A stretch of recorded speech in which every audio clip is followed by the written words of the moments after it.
Hey YouTube, what's going on? Thanks for coming by, checking out the video. This is the art of prepping. Today we're talking about the different uses for paracord fobs.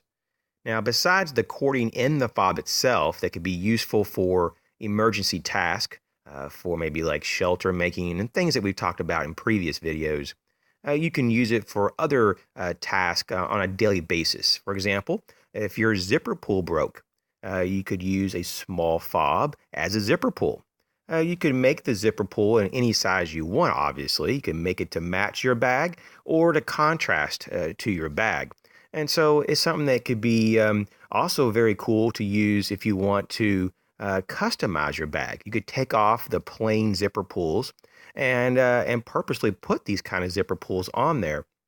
So it kind of gives you a more custom look and to, I don't know, make it more of your own. You can also make a fob to help identify if you lose your keys or drop your keys.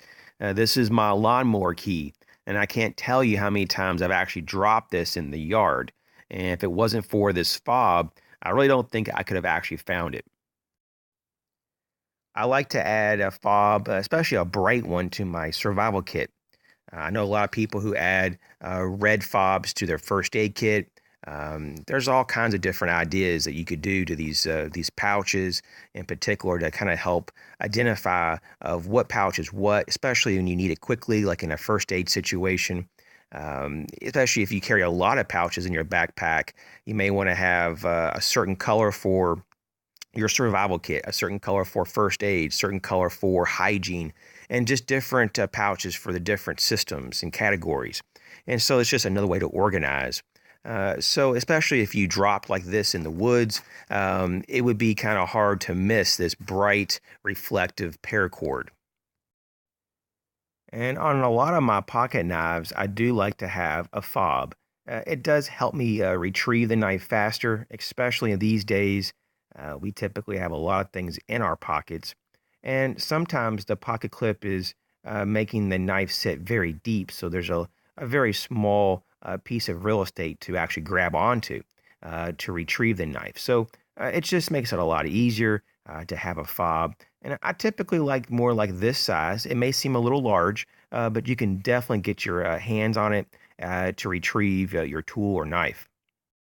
A lot of people use grip tape to wrap their lighter or maybe other tools, and there's nothing inherently wrong with that, but I just prefer to put a little bit of maybe like type 1 or smaller diameter cording around some of my tools and my lighter.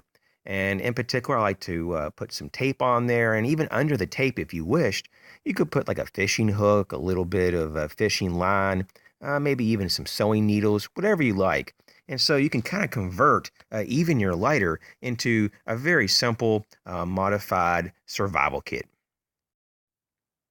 So as we can see, fobs and wraps using paracord does have use in everyday life, and it can help us identify our gear quicker. It can actually help us retrieve our gear and just make better use of our gear overall and enhance our capabilities. So, hey, thanks a lot for coming by. Hopefully, some of these things may give you just a few ideas of things that you can use in your everyday life. Thanks for your support. Catch you later.